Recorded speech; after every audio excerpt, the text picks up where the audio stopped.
Good morning po. Magandang umaga po sa ating lahat. Dito man sa Pilipinas o sa buong mundo, magandang umaga po sa ating lahat. Mayroon po akong i-share sa ating lahat tungkol po sa mga scanner, pati yung mga long range. Ito po, ang gamit po, ang percentage po dito, hindi po ito talagang, ito po ang humahanap. Tayo po ang humahanap.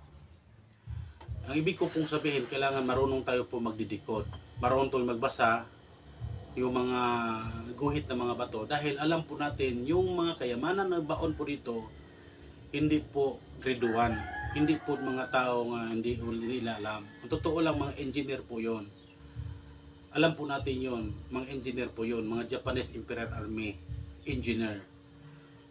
So sila po yung nagbaon. Alam po nila na mayroon din dumating ang panahon na mayroon ding mga tao na maghanap po dito.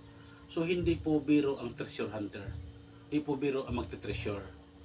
Kailangan wag nating i-underestimate yung mga sulat ng mga Japanese dyan sa bato. Kaya nga nangyayari, maraming mga butas, maraming naguhukay na walang nangyayari. Walang nangyayari. So sa akin po ngayon, sa karanasan ko, gusto ko lang po parating sa inyo, ito pong gamit po ito is 25% lang.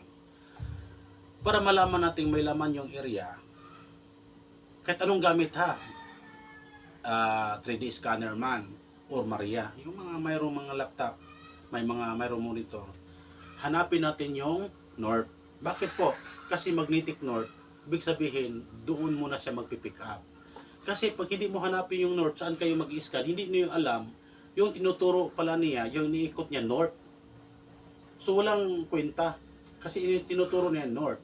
Iikot yun. Kasi north eh. Mas maganda po yung north natin, i-center natin yung itong gamit dahil kusa po siya lumingon. Kusa po siyang humanap kung mayroon ba siya madidetect. So yun lang po ang ipapayo ko sa atin. Kailangan po naging professional tayo magamit ng mga kahit anong klaseng scanner. Kasi kawawa po yung mga tao na nakasalalay po sa atin. Yung laking tiwala nila sa atin. Yung iba pa dyan magpabayad. Malaking bayad. Marami na po ako na-encounter na kawawa po. Kaya yung mga tao nagkagaya sa akin, naging sincere po ako sa ganitong profesyon. So naawa po ako kasi kami nadadamay.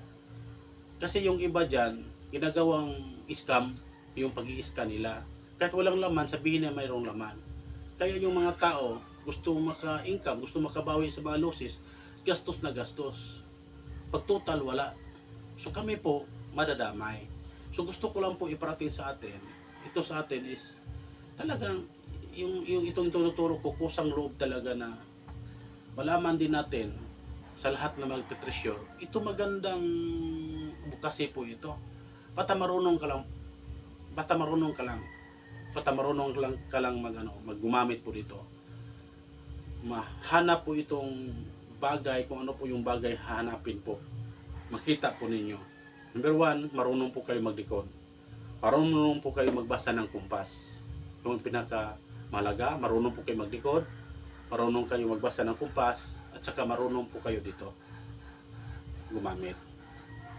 Sana po ito nakatulong sa ating lahat, sa mga local treasure hunter dyan. Kasi kawawa po yung mga tao na nakasalalay sa atin. Sana po mayroon po kayong natutunan kung saan po ito nakaabot po itong video. Sana po mayroon po akong ma-share sa ating lahat. Hindi po ito na i-underestimate po i-underestimate po kayo, hindi po. Ito po, nalaman ko lang po sa isang mentor, sa isang maestro ko, isang Japanese po, na kay Tuna Family. So, thank you, salamat, God bless po.